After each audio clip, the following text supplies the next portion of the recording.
Pathology of Fear is a medical documentary series presenting clinically documented neurologic and pathological mechanisms for educational analysis. The patient is seated in a small outpatient clinic room, hands folded loosely in his lap. He is in his early 20s. He has no prior psychiatric history, no known liver disease, no history of substance use. He is not here for pain. He is here because people close to him say he has changed. Over the past year, his behavior has become erratic in ways that are difficult to describe precisely. He is irritable without clear cause. He reacts emotionally to minor stressors. His concentration has declined. Tasks that once felt automatic now require effort. He has withdrawn socially, not from sadness, but from unpredictability. His family reports episodes of anger, followed by periods of flat affect. None of this is severe enough to require hospitalization. All of it is persistent enough to be noticed. Vital signs are normal. He is alert, oriented, and cooperative. Speech is fluent. Thought content is coherent. There are no hallucinations, no delusions. Memory testing is intact. Language is intact. Insight appears preserved. He acknowledges something feels wrong, though he cannot explain what. A neurological examination is performed. Cranial nerve testing is normal. Strength is full in all extremities. Reflexes are symmetric. Sensation is intact. Gait is stable. There is no rigidity, no obvious tremor at rest. Nothing in the exam clearly localizes the problem to the nervous system. The initial working impression is psychiatric. The presentation is subtle. The patient is young. The symptoms are behavioral and emotional. There is no focal neurological deficit to suggest stroke or tumor. No seizure history, no headache, no visual disturbance. There is no reason at this stage to suspect a metabolic or genetic disease. He is referred for psychiatric evaluation. Over the next several months, the pattern deepens. Mood stabilizers are trialed. Antidepressants are adjusted. Anxiety is considered. Bipolar disorder is raised as a possibility. The patient reports minimal benefit. Some medications worsen his agitation. Others produce emotional blunting without restoring function. He remains cognitively intact but increasingly unreliable. Subtle motor changes begin to appear. His handwriting deteriorates. Fine motor tasks feel clumsy. There are moments when his hands tremble slightly when reaching for objects. These episodes are intermittent and easily dismissed. He does not feel weak. He does not drop objects. He compensates without realizing it. At school or work, performance declines, not from lack of understanding, but from slowed execution. He struggles to complete tasks within expected time frames. Multi-step activities feel overwhelming. He becomes frustrated with himself. Others interpret this as worsening mental health. Routine laboratory tests remain unremarkable. Liver enzymes are checked once and are near normal. No further investigation is pursued. There is no obvious reason to suspect hepatic disease. The patient does not drink alcohol excessively. There is no jaundice, no abdominal pain, no family history that clearly points to a genetic disorder. This is where Wilson's disease hides. Wilson's disease does not announce itself with liver failure or neurological collapse. It often begins with psychiatric and behavioral changes that feel disconnected from the rest of the body. The brain is affected early, quietly, and diffusely. Copper begins to accumulate long before the consequences become visible on standard testing. At this stage, the disease is already active. Copper is entering tissues where it does not belong. It is accumulating inside cells that cannot safely store it. It is interfering with mitochondrial function, generating oxidative stress, and disrupting neurotransmission. None of this produces pain. None of it produces a clear focal deficit. The nervous system remains intact enough to function, but no longer reliably. The reason the exam appears normal is not because the brain is unaffected. It is because the damage is biochemical, not structural. Neurons are being poisoned from within, not destroyed outright.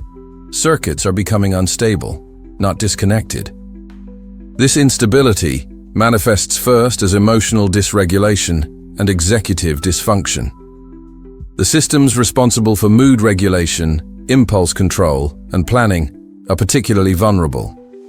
These systems depend on finely balanced neurotransmitter signaling and high metabolic efficiency. Copper toxicity disrupts both. The patient is aware of his decline. He recognizes that his reactions are disproportionate. He knows his behavior has changed. He cannot control it consistently. This awareness further distinguishes the condition from primary psychiatric illness, yet it does not prevent misclassification. Because the symptoms are psychological in appearance, the disease is treated as psychological in origin. The nervous system continues to absorb copper during this period. The liver, which normally protects the brain by excreting excess copper, is silently failing at that task. Copper spills into the bloodstream and crosses into the brain. The process is slow enough to evade detection and fast enough to cause irreversible injury if left unrecognized. By the time neurological signs become unmistakable, the opportunity for prevention has already narrowed. What begins as unexplained behavioral change is not a mood disorder, it is metal toxicity, and it has already reached the brain. It is caused by pattern recognition. The disease presents in a way that aligns too closely with common psychiatric explanations and too poorly with expected neurological or hepatic disease in young adults. In early stages, Wilson's disease does not resemble liver failure. There is no jaundice, no ascites, no abdominal pain. Liver enzymes may be only mildly elevated or intermittently normal.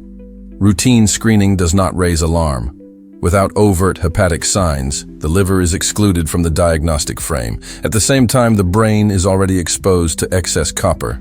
Psychiatric symptoms dominate the clinical picture. Irritability, emotional volatility, anxiety, depression, and personality change emerge gradually. These symptoms fluctuate. They worsen under stress. They respond inconsistently to medication. This variability reinforces the assumption of a primary psychiatric disorder rather than a metabolic cause. Age further reinforces misclassification. The patient is young. Neurodegenerative disease is considered unlikely. Movement disorders are not yet prominent. Cognitive testing remains largely intact. Insight is preserved. These features push evaluation away from neurology and toward psychiatry. When neurological consultation does occur, the exam may still appear normal. Early copper toxicity disrupts neurotransmission and mitochondrial metabolism before causing structural damage. Reflexes remain intact. Strength is preserved. Gait is stable. Tremor may be subtle or intermittent. Without clear focal findings, neurological disease remains a low priority. Imaging does not clarify the picture early. Brain MRI may appear normal or show non-specific changes that are easily dismissed. There is no mass lesion, no stroke, no demyelinating pattern. The absence of a clear imaging abnormality further supports conservative interpretation. Laboratory testing is similarly misleading. Serum copper levels are often normal or low due to reduced ceruloplasmin binding. Total serum copper does not reflect toxic free copper. Ceruloplasmin levels may be mildly reduced, but are not always flagged as abnormal. These results are easily overlooked without clinical suspicion. The key error is not missed testing, it is misinterpretation. Wilson's disease disrupts copper transport rather than copper intake. The body cannot excrete copper effectively through bile. Copper accumulates first in the liver, then spills into the bloodstream as unbound copper, and eventually enters the brain. Standard blood tests are poorly equipped to capture this process early. Psychiatric treatment continues during this time. Medication trials escalate, side effects accumulate. Emotional blunting, agitation, or cognitive dulling may worsen the patient's functioning. None of these interventions address the underlying toxicity. Family members notice inconsistency. The patient can appear normal one day and impaired the next. This inconsistency is interpreted as mood instability. In reality, it reflects fluctuating neurochemical disruption caused by copper's interference with synaptic signaling and energy metabolism. As months pass, subtle motor features become more consistent. Fine motor control deteriorates. Handwriting changes persist. Speech may slow slightly. Facial expression becomes less animated. These signs are often attributed to medication effects rather than neurological disease. Liver evaluation is delayed because there is no reason to pursue it aggressively. When liver enzymes are rechecked, abnormalities may still be mild. The liver's capacity to compensate masks the severity of copper overload. Hepatic injury accumulates silently. The diagnostic delay is not benign. Copper continues to accumulate in the basal ganglia, particularly in structures responsible for movement regulation, emotional control, and executive function. Oxidative stress increases. Mitochondrial enzymes are inhibited. Neurons become metabolically unstable. Astrocytes swell and lose regulatory capacity. None of this is visible on routine exam. By the time Wilson's disease is considered, the presentation has shifted. Psychiatric symptoms persist, but neurological signs are now harder to ignore. Tremor becomes more obvious. Rigidity may appear. Speech becomes slurred. Gait instability worsens. At this stage, neurological disease is no longer deniable. The tragedy is that Wilson's disease is treatable if identified early. Chelation therapy and zinc supplementation can reduce copper burden and prevent progression. However, these interventions cannot reverse neuronal death that has already occurred. The window for prevention narrows with each month of misclassification. Wilson's disease hides not because it is rare, but because it imitates common disorders while damaging the brain at a cellular level. The diagnostic system is not designed to detect metal toxicity masquerading as mental illness. By the time the question is finally asked, why a young adult is deteriorating despite psychiatric treatment, the disease has already crossed from biochemical disruption into structural injury. What appears to be a failure of mood is, in reality, failure of copper regulation, and the damage is no longer theoretical. Copper is not an external poison introduced by exposure or contamination. It is a required biological element. Every human cell depends on copper to function. Without it, life is not possible. With too much of it, cells are destroyed. This duality defines the danger of Wilson's disease. Copper participates in fundamental biochemical processes. It is a cofactor for enzymes involved in oxidative phosphorylation, antioxidant defense, neurotransmitter synthesis, connective tissue formation, and iron metabolism. Cytochrome C oxidase, the terminal enzyme of the mitochondrial electron transport chain, requires copper to function. Superoxide dismutase relies on copper to neutralize reactive oxygen species. Dopamine V hydroxylase uses copper to synthesize norepinephrine. These reactions occur continuously. They are not optional. Copper must be present in precise intracellular locations at precise concentrations for these systems to operate safely. The problem is that copper is chemically reactive. Copper cycles between reduced and oxidized states. This redox activity makes it useful for electron transfer reactions, but it also makes free copper dangerous. Unbound copper catalyzes the formation of reactive oxygen species. It damages proteins, lipids, and DNA. It disrupts membranes and impairs mitochondrial function. Cells cannot tolerate excess free copper without injury. For this reason, copper is never allowed to circulate freely inside the body. Under normal conditions, copper homeostasis is tightly regulated. Dietary copper is absorbed in the intestine and transported to the liver. In hepatocytes, copper is bound to specific chaperone proteins that deliver it safely to enzymes or package it for export. Excess copper is excreted into bile and eliminated through the gastrointestinal tract. This biliary excretion pathway is the primary mechanism by which the body prevents copper accumulation. Only a small fraction of copper circulates in the bloodstream, and most of that copper is bound to ceruloplasmin, a transport protein synthesized in the liver. Ceruloplasmin-bound copper is relatively non-toxic. It delivers copper to peripheral tissues in a controlled manner. Free copper, by contrast, is biologically hazardous. The brain is particularly vulnerable to copper dysregulation. Neurons are metabolically demanding cells. They rely heavily on mitochondrial energy production and tightly regulated redox balance. Even modest increases in oxidative stress disrupt synaptic transmission and cellular homeostasis. Copper interferes with these systems by impairing mitochondrial enzymes and generating free radicals within neural tissue. The blood-brain barrier provides some protection, but it is not impermeable. Copper can cross into the brain when circulating levels of unbound copper rise. Once inside, copper accumulates preferentially in regions with high metabolic activity and dense neurotransmitter signaling. This is not a random process. Copper toxicity targets structures such as the basal ganglia, brainstem nuclei, and cerebellar circuits. These regions regulate movement, emotion, motivation, and executive control. They are rich in mitochondria and neurotransmitter systems that depend on copper-sensitive enzymes. When copper accumulates here, the earliest effects are not paralysis or sensory loss. They are instability, dysregulation, and inefficiency. This explains why Wilson's disease does not initially resemble structural brain injury. Neurons are not destroyed immediately. They are poisoned.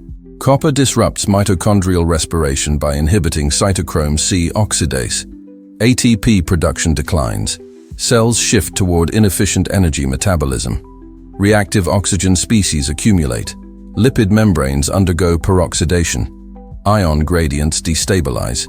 Synaptic vesicle cycling becomes unreliable. At the same time, copper interferes with neurotransmitter metabolism. Dopaminergic, serotonergic, and noradrenergic systems are particularly sensitive. These systems regulate mood, impulse control, motivation, and motor coordination.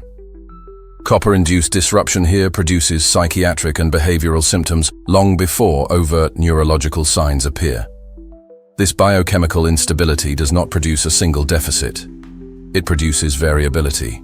On one day, neural circuits function adequately. On another, they fail under stress. Emotional responses become exaggerated or blunted. Motor control becomes inconsistent. Cognitive processing slows without clear loss of knowledge. The nervous system is still intact, but it is no longer reliable. Cells attempt to defend themselves against copper toxicity. Metallothioneins bind excess copper intracellularly. Antioxidant systems increase activity. Astrocytes attempt to buffer extracellular copper.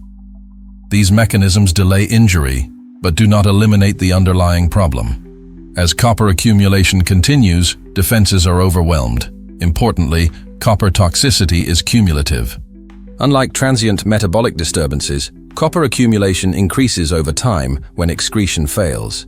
Each day adds to the intracellular burden. Damage compounds rather than resets. The absence of acute symptoms early does not indicate safety. It indicates compensation. The liver normally prevents this scenario by exporting excess copper into bile. When that system fails, copper spills into the bloodstream and distributes to vulnerable tissues. The brain is one of those tissues. This is why Wilson's disease cannot be understood as a psychiatric disorder or isolated liver disease. It is a systemic failure of metal regulation with direct neurotoxic consequences. Copper is not harmful because it is foreign. It is harmful because it is essential and reactive. The same chemical properties that make it indispensable also make it lethal when control mechanisms fail. In Wilson's disease, that control mechanism fails silently for years. By the time symptoms appear, copper has already altered cellular physiology across multiple systems. The disease is not caused by excess intake. It is caused by loss of containment. Copper is present where it should never be free, acting on cells that cannot tolerate it. What follows is not inflammation, infection, or degeneration in the traditional sense. It is slow poisoning from within. Wilson's disease begins with a single failure point: the inability of the liver to remove excess copper from the body. This failure is not gradual in origin, even though its consequences unfold slowly. It originates at the level of a single protein encoded by a single gene. That protein is ATP7B, a copper-transporting ATPase expressed primarily in hepatocytes. Its function is twofold. First, it delivers copper to apoceruloplasmin, allowing the liver to produce functional ceruloplasmin for safe copper transport in the bloodstream. Second, and more critically, it transports excess intracellular copper into bile for excretion. This biliary excretion pathway is the body's primary defense against copper accumulation. When ATP7B functions normally, copper homeostasis is maintained regardless of dietary intake. Excess copper is not stored indefinitely, it is removed.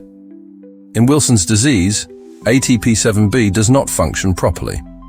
Mutations in the ATP7B gene impair the protein's ability to transport copper.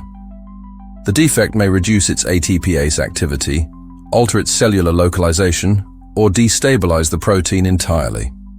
Regardless of the specific mutation, the outcome is the same. Copper cannot be exported efficiently from hepatocytes into bile. Copper begins to accumulate inside liver cells. Initially, hepatocytes compensate. Copper-binding proteins sequester excess metal. Cellular stress responses activate. The liver's regenerative capacity masks injury. Routine liver function tests may remain near normal during this phase. There is no immediate liver failure. No dramatic biochemical signal announces the problem. This compensation is temporary. As copper accumulation continues, intracellular buffering capacity is exceeded. Free copper levels rise within hepatocytes. Oxidative damage increases. Mitochondrial enzymes are inhibited. Lipid membranes undergo peroxidation. Cellular architecture degrades. At the same time, ceruloplasmin synthesis is disrupted. ATP7B is required to load copper into apoceruloplasmin. When this step fails, ceruloplasmin is produced in an unstable, copper-deficient form that is rapidly degraded. Blood levels of ceruloplasmin fall. This creates a misleading laboratory picture. Total serum copper may appear low because most circulating copper is normally bound to ceruloplasmin. As ceruloplasmin levels drop, total copper measurements decline. Meanwhile, the fraction of copper that is unbound and toxic increases. Standard assays do not distinguish effectively between safe protein-bound copper and free copper. The most dangerous copper is the least visible. As hepatocytes become increasingly damaged, their ability to retain copper fails. Copper leaks into the bloodstream as free, non-ceruloplasmin-bound metal. This is the critical transition point in Wilson's disease. The liver shifts from containment to distribution. Once copper enters systemic circulation in this form, it is no longer restricted to hepatic tissue. It is delivered indiscriminately to other organs. The brain is among the most vulnerable targets. This process explains the delayed onset of neurological and psychiatric symptoms. ATP7B dysfunction is present from birth, but copper accumulation is slow. The liver absorbs and stores copper for years, sometimes decades, before saturation occurs. Symptoms typically emerge in adolescence or early adulthood, not because the mutation appears later, but because the buffering system finally collapses. The age of onset is therefore determined by rate of accumulation, not timing of mutation. Environmental factors, dietary copper intake, and individual variation in cellular defenses influence how quickly copper reaches toxic levels. This variability contributes to the wide range of clinical presentations and ages at diagnosis. Once copper spills into the bloodstream, the disease accelerates. Free copper crosses the blood-brain barrier through multiple mechanisms, including passive diffusion and transporter-mediated uptake. Astrocytes attempt to buffer the influx, but their capacity is limited. Copper accumulates in brain tissue, particularly in regions with high metabolic activity and dense synaptic signaling. Importantly, this transition does not require severe liver failure. Neurological Wilson's disease can develop in patients with relatively mild hepatic symptoms. Liver injury may remain subclinical while brain injury progresses. This dissociation further delays diagnosis, as clinicians do not expect neurological disease in the absence of obvious liver pathology. The failure of ATP7B therefore creates a cascading effect. A defect in biliary excretion leads to hepatic copper overload. Hepatic overload leads to ceruloplasmin deficiency and copper leakage. Copper leakage leads to systemic and neurological toxicity. This cascade is linear and relentless once it begins. There is no secondary pathway capable of compensating for ATP7B failure. The body does not possess an alternative copper excretion system sufficient to prevent accumulation. Renal excretion plays a minor role and cannot offset biliary failure. The burden continues to rise. By the time Wilson's disease is clinically apparent, ATP7B failure has already altered copper distribution throughout the body. The liver is injured. The bloodstream carries toxic copper. The brain is exposed. The disease is no longer confined to one organ. This is why Wilson's disease cannot be managed by treating symptoms alone. Psychiatric medication does not remove copper. Neurological therapy does not prevent further accumulation. The core problem is transport failure. Until copper excretion is restored or excess copper is actively removed, toxicity progresses. ATP7B failure is not dramatic. It does not cause sudden collapse. It dismantles copper regulation quietly, allowing an essential element to become a systemic poison. By the time the consequences are visible, the system designed to prevent them has been failing for years. The liver can absorb copper for years before failure becomes visible. Hepatocytes are designed to buffer toxic exposure, isolate reactive substances, and regenerate after injury. In Wilson's disease, this capacity delays collapse, but it does not prevent it. Copper accumulation continues silently until the liver's containment role breaks down. This breakdown is not sudden. It occurs when intracellular copper levels exceed the capacity of binding proteins and antioxidant defenses. At that point, copper is no longer safely sequestered. Free copper begins to dominate the intracellular environment, and hepatocyte injury accelerates.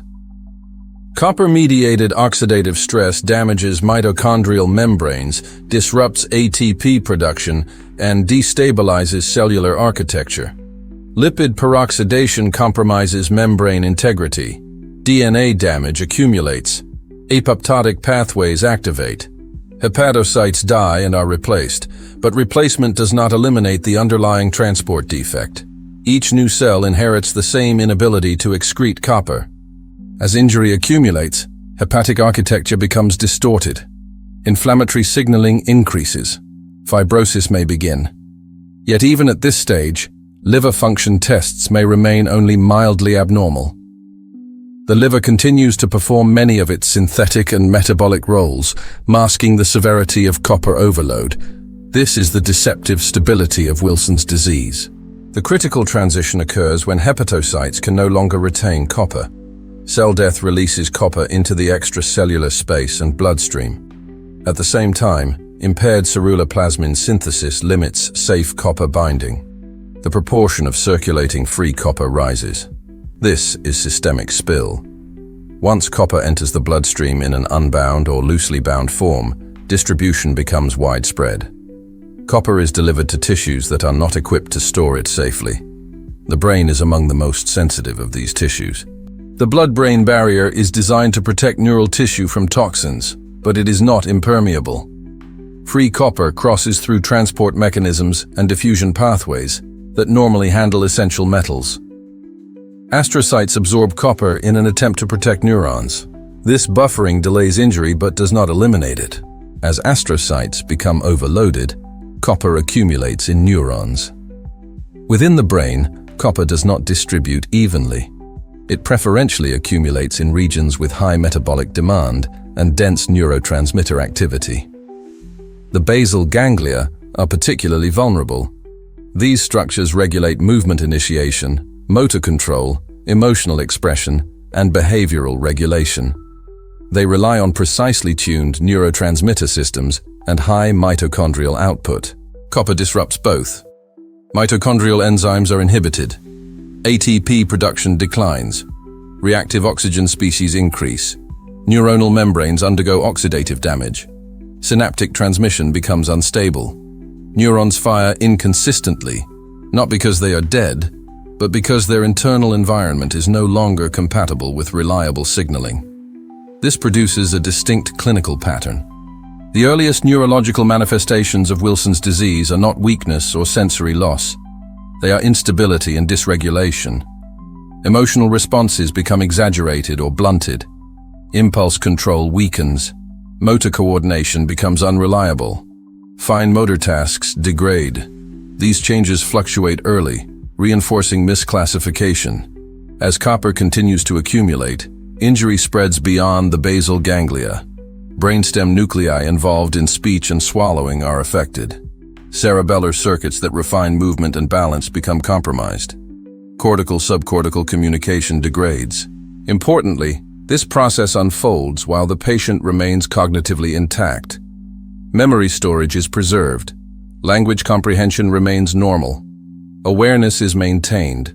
The brain is poisoned, not erased. Systemic spill also affects other organs. Copper deposits in the cornea produce Kayser-Fleischer rings, though these are not always detected early and may be missed without slit lamp examination. Renal tubular dysfunction may occur. Hemolysis can be triggered by sudden copper release. These findings, when present, offer diagnostic clues, but they often appear after neurological injury has begun. The timing of systemic spill varies widely. Some patients experience neurological symptoms before significant liver disease is recognized. Others present with hepatic failure first. The determining factor is not the mutation alone, but the balance between copper accumulation, cellular defenses, and timing of saturation. Once systemic spill begins, progression accelerates. Copper delivery to the brain is continuous. There is no feedback mechanism to halt exposure. Each day adds to the intracellular burden. Antioxidant defenses are overwhelmed. Neuronal injury transitions from functional disruption to structural damage. This is the point at which Wilson's disease becomes visibly neurological. Psychiatric symptoms persist, but motor signs become more prominent. Tremor stabilizes into a consistent feature. Rigidity may emerge. Speech becomes slurred. Gait instability worsens. The disease is no longer plausibly psychiatric alone. Yet even here, diagnosis may still be delayed. The coexistence of psychiatric and neurological features confuses classification. Multiple specialists may be involved without a unifying diagnosis. Treatment remains fragmented while copper continues to accumulate. The systemic spill phase represents a biological escalation. The disease is no longer confined to the liver. It is no longer buffered. Copper toxicity is now distributed across organs, with the brain bearing a disproportionate share of the burden. From this point forward, injury is no longer easily reversible. Chelation therapy can reduce circulating copper and prevent further accumulation, but it cannot undo neuronal damage that has already occurred. The longer systemic spill persists, the narrower the window for meaningful recovery. Wilson's disease does not progress because it is aggressive. It progresses because it is unchecked. By the time copper saturation forces spill into the bloodstream, the disease has already passed its silent phase. What follows is not sudden collapse, but steady neurological decline driven by continuous exposure to a metal the brain cannot tolerate. The transition from hepatic containment to systemic toxicity is the moment Wilson's disease reveals itself. And by then, the brain has already been exposed. Once copper enters the brain, the disease enters its most consequential phase. The damage that follows is not diffuse poisoning in the conventional sense. It is selective, patterned, and driven by the biological properties of copper interacting with vulnerable neural systems. The brain does not store copper safely. Unlike the liver, which possesses mechanisms for sequestration and export, neural tissue has limited capacity to isolate excess copper. Astrocytes provide some buffering by binding copper intracellularly, but their capacity is finite. When that capacity is exceeded, copper spreads into neurons, where toxicity escalates rapidly. Neurons are uniquely vulnerable to copper for three reasons: high metabolic demand, reliance on mitochondrial function, and sensitivity of neurotransmitter systems to oxidative stress. Copper directly interferes with mitochondrial respiration. Cytochrome C oxidase activity declines. Electron transport becomes inefficient. ATP production falls. Neurons attempt to compensate by increasing glycolysis, but this provides insufficient energy for sustained synaptic activity. Energy failure emerges first under conditions of demand, such as emotional stress, complex motor activity, or cognitive load. At the same time, Copper catalyzes the formation of reactive oxygen species. Superoxide and hydroxyl radicals damage lipid membranes, proteins, and nucleic acids. Neuronal membranes are particularly susceptible because of their high lipid content and dependence on membrane-bound ion channels for electrical signaling. This oxidative damage disrupts ion homeostasis. Sodium and calcium gradients destabilize. Calcium influx activates destructive enzymatic pathways, including proteases and phospholipases that degrade cytoskeletal elements and synaptic structures. The neuron becomes electrically unstable. Synaptic transmission is impaired before neurons die. Neurotransmitter release becomes erratic. Dopaminergic signaling is particularly affected, both because dopamine metabolism itself generates oxidative stress and because basal ganglia circuits are heavily dependent on dopamine for motor and behavioral regulation. Copper interferes with dopamine synthesis, vesicular storage, and receptor signaling. This produces a characteristic pattern of dysfunction. The basal ganglia are disproportionately affected because they combine high metabolic demand, dense dopaminergic innervation, and critical roles in movement initiation, emotional regulation, and executive control. Copper accumulation here destabilizes the circuits that regulate motor output and behavioral inhibition. Motor symptoms emerge gradually. Tremor appears during action or posture rather than at rest. Movements become poorly timed. Muscle tone fluctuates. Dystonic postures may develop as opposing muscle groups lose coordinated regulation. These changes are not due to muscle weakness. They reflect disrupted signal integration. At the same time, emotional and behavioral regulation deteriorates. The basal ganglia modulate limbic circuits involved in emotion and impulse control. Copper-induced dysfunction here produces irritability, impulsivity, emotional lability, and reduced frustration tolerance. These changes are often interpreted as personality disorder or mood instability. Importantly, these systems fail without loss of awareness. Cortical regions responsible for insight and perception may remain relatively intact early. The patient recognizes inappropriate reactions but cannot reliably prevent them. This dissociation is deeply distressing and diagnostically misleading. Copper toxicity also affects astrocytes. Astrocytes regulate extracellular neurotransmitter levels, maintain ion balance, and support neuronal metabolism. Copper overload impairs these functions. Glutamate clearance becomes inefficient, increasing excitotoxic stress. Potassium buffering is compromised, destabilizing neuronal firing thresholds. As astrocytes swell and lose regulatory capacity, the extracellular environment becomes hostile to neuronal survival. This amplifies injury even in neurons that have not yet accumulated high intracellular copper levels. Microglial activation follows. Microglia respond to damaged neurons and oxidative debris by releasing inflammatory mediators. This response is secondary rather than primary, but it contributes to progression. Inflammation further increases oxidative stress and disrupts synaptic integrity. Despite this, the disease is not primarily inflammatory. Immunosuppressive therapies do not halt progression. The driver remains copper toxicity. The cerebellum is affected as copper distribution expands. Cerebellar circuits depend on precise timing and rapid feedback. Copper-induced mitochondrial dysfunction disrupts these processes.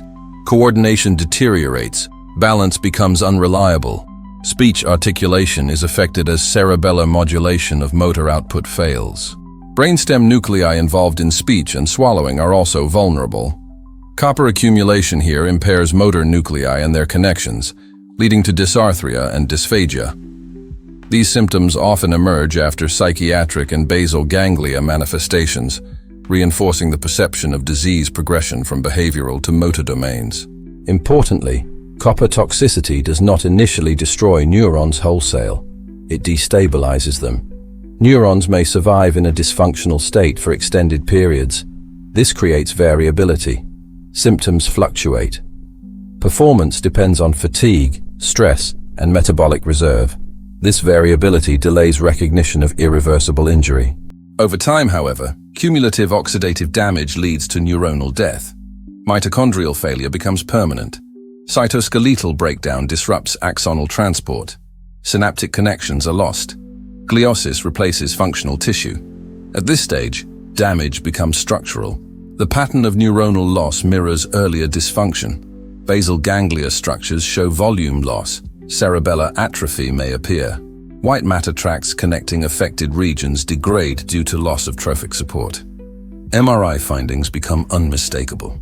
The transition from biochemical disruption to structural injury marks a critical shift. Chelation therapy can reduce copper burden and prevent further damage, but it cannot resurrect dead neurons or reconstitute lost circuits. Timing becomes decisive. The brain's vulnerability to copper lies not in a single failure point, but in the convergence of multiple fragile systems. Mitochondrial dependence, oxidative sensitivity, neurotransmitter complexity, and limited regenerative capacity create an environment where metal toxicity has disproportionate impact. Wilson's disease exploits this vulnerability. What begins as subtle emotional instability and motor inefficiency evolves into progressive neurological impairment driven by cellular poisoning rather than primary degeneration.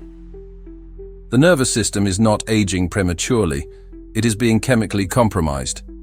This distinction matters because it defines both the tragedy and the opportunity of Wilson's disease. Early in the course, before neuronal death dominates, intervention can halt progression. Later, when copper has reshaped neural architecture, the disease becomes one of aftermath rather than prevention. Copper toxicity in the brain does not announce itself loudly. It undermines function quietly, destabilizing circuits one by one until coordination fails. By the time the damage is visible, the metal has already done its work. As copper toxicity reshapes neural function, the most disruptive consequences are often psychological in appearance, but neurological in origin. Wilson's disease produces a distinctive neuropsychiatric collapse that does not follow the trajectory of primary mental illness or cortical dementia. The mind remains present. The infrastructure that regulates it fails. Early in the disease, emotional regulation becomes unreliable. The patient experiences irritability, impulsivity, and emotional volatility that feels disproportionate to circumstances. These reactions are not fabricated and not fully controllable. They reflect disruption of basal ganglia limbic circuits that normally modulate emotional output and behavioral inhibition. Unlike primary mood disorders, these changes are inconsistent. Emotional responses may be appropriate one moment and exaggerated the next. The variability mirrors fluctuating synaptic instability rather than fixed mood pathology.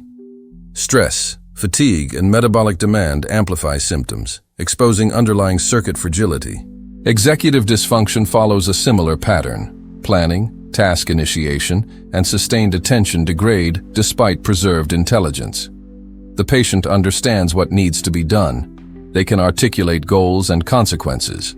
What fails is execution. The signal that commits neural systems to action does not propagate reliably through copper-damaged networks. This produces a specific form of impairment. Tasks stall at initiation. Multi-step activities overwhelm coordination capacity. Performance fluctuates based on structure and prompting. In structured settings, function appears relatively preserved. In unstructured environments, failure becomes obvious. Insight is often preserved. The patient recognizes changes in behavior and cognition. They experience frustration, shame, or anxiety in response to loss of control. This awareness distinguishes Wilson's disease from primary psychotic disorders and many dementias. Yet it also deepens distress. Because awareness remains intact, symptoms are frequently attributed to personality or emotional weakness, rather than neurological injury. The patient is accused of overreacting, underperforming, or failing to cope. Psychiatric framing persists even as copper toxicity advances. Language remains largely intact throughout this stage. Vocabulary is preserved. Grammar is normal. Comprehension is unimpaired. Speech may slow or become less fluid, but aphasia is absent. This preservation of language further distances the presentation from cortical dementias and reinforces misclassification. Memory storage is also relatively preserved. The patient can recall events, recognize people, and learn new information under controlled conditions. What deteriorates is processing speed and working memory deployment. Information is present, but cannot be mobilized efficiently in real time. This dissociation is critical. In Alzheimer-type dementias, memory loss precedes executive collapse. In Wilson's disease, executive dysfunction and emotional dysregulation dominate while memory remains accessible. The disease affects circuits of control rather than storage. Behavioral changes can be severe. Impulsivity increases. Judgment becomes inconsistent. Social boundaries may erode. Emotional responses become poorly modulated. These changes often strain relationships and reinforce psychiatric labeling. However, they arise from copper-induced disruption of inhibitory control circuits, not from altered values or intent. Psychosis may occur in some cases, further complicating diagnosis. Hallucinations and delusions, when present, are usually late and often occur in the context of advanced neurological involvement. Early psychosis is uncommon. When it occurs, it reflects widespread neurotransmitter instability rather than primary psychiatric disease. Anxiety is common, but it is not the primary driver of dysfunction. It often emerges as a response to loss of control rather than as an initiating pathology. Depression may develop secondarily as autonomy erodes, but it does not explain the neurological signs. Importantly, cognitive decline does not follow a smooth downward curve. There are good days and bad days. Performance depends on metabolic reserve and environmental demand. This variability confuses assessment and delays recognition of irreversible injury. Neuropsychological testing during this phase reveals a characteristic profile. Processing speed is reduced. Executive tasks are impaired. Attention is inconsistent. Memory and language scores may remain within normal limits. This pattern points towards subcortical dysfunction rather than cortical degeneration. As copper toxicity persists, these deficits stabilize into a chronic pattern. Variability decreases. Compensation fails. What was once intermittent becomes persistent. The disease crosses from instability into loss.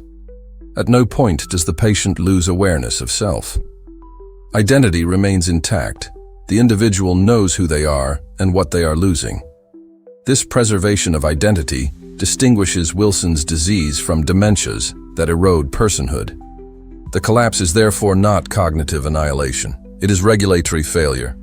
The brain retains the capacity to think, perceive, and remember. What it loses is the ability to regulate emotion, initiate action, and coordinate behavior reliably. This loss is deeply disabling and often misunderstood. The neuropsychiatric profile of Wilson's disease challenges diagnostic frameworks because it straddles neurology and psychiatry without fitting neatly into either. It is neither purely psychiatric nor classically neurological. It is toxic metabolic. By the time this collapse is recognized as neurological, copper has often already caused permanent injury. Treatment can halt further accumulation, but recovery depends on how much neural tissue remains viable. The tragedy of Wilson's disease lies in this prolonged ambiguity. The disease reveals itself through behavior long before it declares itself through imaging or laboratory failure. During that window, misinterpretation is common and consequences accumulate. This is not loss of mind. It is loss of control imposed by metal toxicity on a brain that remains awake, aware and trapped within failing circuitry, increasingly visible. What began as subtle clumsiness and intermittent tremor evolves into persistent motor failure. These changes are not caused by muscle weakness or peripheral nerve damage. They arise from disruption of central motor regulation. The basal ganglia play a central role in movement initiation, timing, and suppression of unwanted motor activity.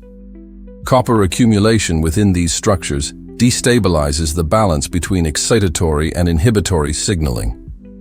Motor commands are generated, but they are poorly regulated and inconsistently executed. Tremor is often the earliest overt motor sign. In Wilson's disease, tremor typically appears during posture or action rather than at rest. It may fluctuate in severity and is often asymmetric early. This pattern reflects instability in motor output rather than degeneration of motor neurons. The tremor worsens with stress, fatigue, or emotional arousal, mirroring the metabolic vulnerability of affected circuits. As disease progresses, tremor becomes more persistent. Fine motor tasks such as writing, buttoning clothing, or handling small objects become difficult. Handwriting deteriorates in a characteristic way, becoming irregular and slow. These changes are frequently attributed to anxiety or medication side effects in early stages, further delaying recognition. Dystonia emerges as copper toxicity disrupts coordinated muscle activation. Dystonia is characterized by sustained or intermittent muscle contractions that produce abnormal postures or repetitive movements. In Wilson's disease, dystonia often affects the face, neck, and limbs. Facial dystonia may produce grimacing or jaw deviation. Limb dystonia may cause twisting postures or abnormal hand positioning. These postures are not voluntary. They reflect loss of inhibitory control within basal ganglia circuits. Normally, these circuits suppress competing motor programs. When copper interferes with this suppression, inappropriate muscle groups activate simultaneously, producing abnormal movement patterns. Rigidity may develop as inhibitory modulation of muscle tone deteriorates. Unlike spasticity, which arises from corticospinal tract damage, rigidity reflects basal ganglia dysfunction. Muscle resistance to passive movement increases uniformly rather than in a velocity-dependent manner. This rigidity contributes to slowed movement and reduced flexibility. Bradykinesia, or slowness of movement, may also appear. Movements are initiated reluctantly and executed slowly. Facial expression becomes reduced. Blink rate decreases. These features can resemble Parkinsonian syndromes, though the underlying mechanism is distinct. Dopaminergic disruption in Wilson's disease is toxic rather than degenerative. Speech is affected as motor control of the oropharyngeal muscles degrades. Dysarthria develops. Speech becomes slurred, effortful, and poorly modulated in volume and pitch. The patient knows what they want to say, but motor execution is unreliable. This further reinforces misinterpretation as psychological withdrawal or lack of engagement. Swallowing difficulty may follow. Coordination of the complex muscle sequences required for safe swallowing is compromised. This increases the risk of aspiration and contributes to weight loss and fatigue. These complications often prompt renewed medical evaluation. Gait instability becomes more pronounced. The patient may appear stiff or awkward when walking. Turns are hesitant. Balance is unreliable, especially when distracted. Falls may occur. These changes are not due to sensory loss or weakness. They reflect impaired integration of motor planning, feedback, and correction. Importantly, strength testing often remains normal throughout much of this progression. Muscles are capable of generating force. The problem lies in timing, coordination, and regulation. This dissociation between strength and function is a hallmark of basal ganglia disease and contributes to diagnostic confusion. As motor symptoms worsen, daily activities become increasingly difficult. Tasks that require fine motor control, rapid adjustment, or sustained coordination become exhausting or impossible. Independence erodes. The patient may require assistance with dressing, eating, or mobility. Despite this, awareness remains intact. The patient understands what their body is failing to do. This awareness compounds frustration and emotional distress. Motor failure does not silence insight. Motor deterioration in Wilson's disease is not linear. There may be periods of relative stability followed by sudden worsening. Stress, illness, or metabolic shifts can precipitate acute deterioration. These fluctuations reflect the fragile metabolic state of copper-poisoned neurons rather than structural progression alone. As copper-induced injury accumulates, motor failure stabilizes into a chronic pattern. Dystonia becomes fixed. Tremor persists. Rigidity increases. At this stage, neuronal loss and gliosis are more likely to be present. Recovery becomes limited. Chelation therapy can reduce copper burden and prevent further accumulation. In some cases, motor symptoms improve partially if treatment is initiated early. However, once structural damage is established, improvement is incomplete. Motor circuits cannot fully recover lost neurons or synaptic architecture. The motor failure of Wilson's disease therefore represents both an escalation and a warning. It signals that copper toxicity has moved beyond biochemical instability into structural injury. The disease is no longer hidden behind psychiatric presentation. It has become visibly neurological. This transition often forces diagnosis, but it also marks a narrowing window for recovery. The longer motor failure persists, the more likely permanent disability becomes. What began as emotional instability and subtle clumsiness has now reshaped movement itself. The nervous system is still generating commands, but the systems responsible for regulating them are compromised. Motor failure in Wilson's disease is not a loss of strength. It is loss of control.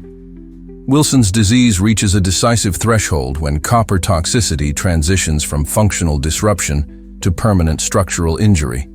This point is not marked by a single symptom, laboratory value, or imaging finding. It is defined by biology. Once neurons are lost, recovery is no longer possible. Early in the disease, copper destabilizes neurons without destroying them. Mitochondrial enzymes are inhibited. Oxidative stress increases. Synaptic transmission becomes unreliable. Neurons survive in a compromised state, capable of function under favorable conditions and failure under demand. This stage is potentially reversible. The point of no return is crossed when cumulative oxidative injury overwhelms cellular defenses and neurons die. Neuronal death in Wilson's disease is driven by multiple converging mechanisms. Persistent mitochondrial dysfunction deprives neurons of ATP. Reactive oxygen species damage membranes and DNA. Calcium dysregulation activates proteases that degrade cytoskeletal proteins. Axonal transport fails. Synapses retract. Eventually, the cell can no longer maintain integrity. Unlike transient metabolic disturbances, neuronal death is permanent. Mature neurons in the central nervous system do not regenerate in meaningful numbers. Once lost, the circuits they formed cannot be reassembled. This loss is not diffuse across the entire brain. It is regionally selective. The basal ganglia are disproportionately affected. Neuronal loss here disrupts motor regulation, emotional control, and executive function simultaneously. The cerebellum may follow, further impairing coordination and balance. Brainstem nuclei involved in speech and swallowing are vulnerable as toxicity spreads. As neurons die, glial cells respond. Astrocytes proliferate to stabilize damaged tissue. Microglia clear debris.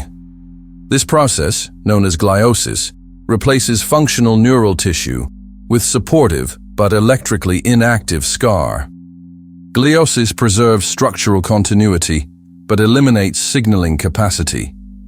This replacement marks irreversibility. Even if copper levels are later reduced, glial scar does not revert to neuronal network. Lost synapses do not reform. Dead neurons are not replaced. Chelation therapy can halt further injury, but it cannot undo what has already occurred. Clinically, this transition is experienced as permanence. Symptoms that once fluctuated stabilize into fixed deficits. Tremor becomes constant. Dystonia no longer relaxes. Speech impairment persists. Emotional dysregulation becomes less variable and more entrenched. Executive dysfunction does not recover with rest or structure.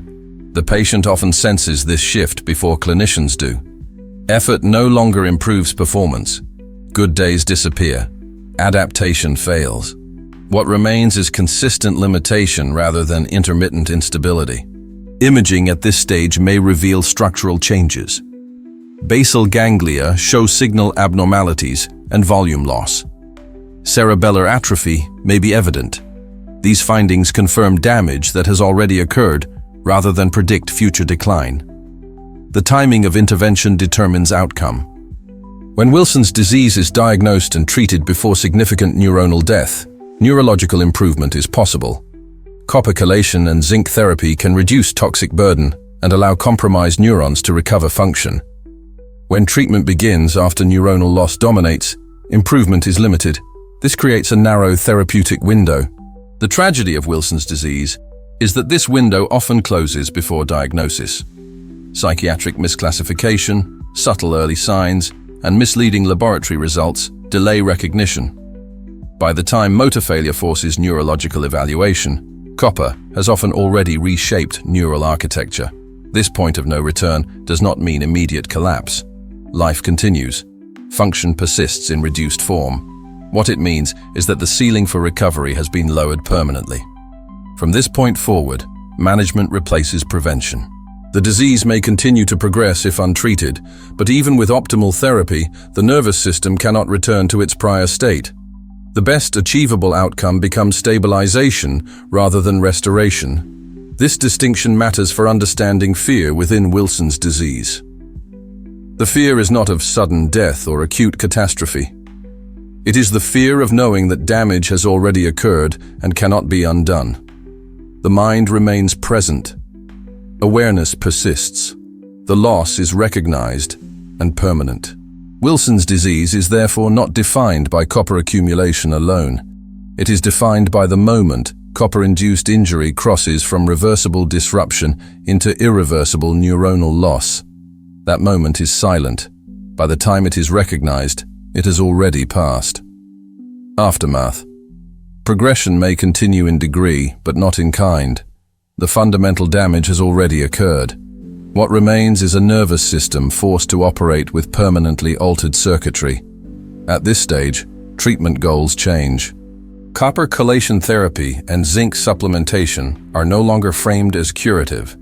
They are containment strategies. Chelating agents bind circulating copper and promote excretion. Zinc interferes with intestinal copper absorption. Together, they reduce ongoing exposure. They do not restore neurons that have already been lost. This distinction is critical. Chelation can prevent further damage. It cannot reverse gliosis. It cannot regenerate basal ganglia neurons. It cannot rebuild motor control circuits or executive networks that have been structurally dismantled. Improvement, when it occurs, reflects recovery of surviving neurons that were previously dysfunctional but not destroyed. Once neuronal death dominates the clinical picture, recovery plateaus. The neurological state stabilizes into a chronic condition. Motor symptoms persist.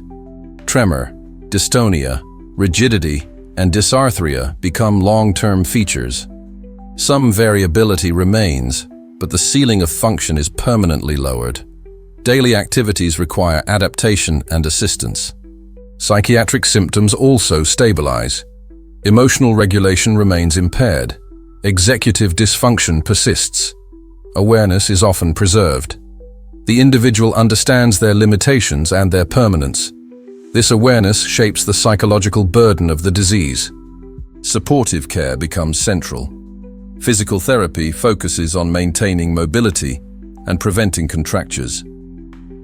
Occupational therapy adapts environments to compensate for lost coordination. Speech and swallowing therapy reduce aspiration risk and preserve communication.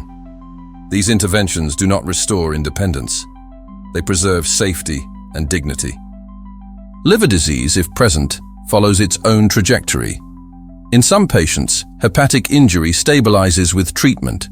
In others, cirrhosis progresses despite copper reduction. Liver transplantation may be required in advanced cases. Transplantation corrects the metabolic defect, but does not reverse established neurological injury. This outcome reinforces a central truth of Wilson's disease. Timing determines destiny. When copper regulation is restored early, before neuronal death dominates, the nervous system can recover. When restoration occurs after structural injury, outcome is defined by what remains, not by what is removed. The stable aftermath of Wilson's disease is therefore not a mystery. It is the predictable result of metal toxicity acting on a brain with limited regenerative capacity. The individual remains present. Identity is preserved. Memory and language may remain intact. What is lost is control over movement, emotion, and execution. The nervous system no longer integrates reliably. External structure replaces internal regulation. This state persists independent of effort or motivation. It is enforced by biology. Wilson's disease is often misunderstood because it does not conform to familiar disease narratives. It is not a primary psychiatric illness, though it appears psychiatric early. It is not a classic neurodegenerative disease, though it causes progressive neurological decline. It is not purely hepatic, though it originates in the liver. It is a disorder of metal regulation. Copper, an element required for life, becomes a systemic toxin when transport fails. The disease unfolds quietly, exploiting diagnostic expectations and delaying recognition until damage is established. The fear lies not in unpredictability, but in delay. Early inefficiency matters. Subtle behavioral change matters. Unexplained tremor matters. Mild liver abnormalities matter. In Wilson's disease, these are not isolated findings. They are early warnings. Once copper reshapes neural tissue, the outcome is fixed. The stable aftermath is not dramatic. It is enduring. It is the persistence of a nervous system that can no longer fully regulate itself, long after the toxic exposure has been reduced. This is not failure of treatment. It is the limit of reversibility. Wilson's disease demonstrates a fundamental truth of human biology. Some systems tolerate disruption, but not destruction. When those systems are lost, no intervention can fully restore them. This is pathology of fear, and this fear is real,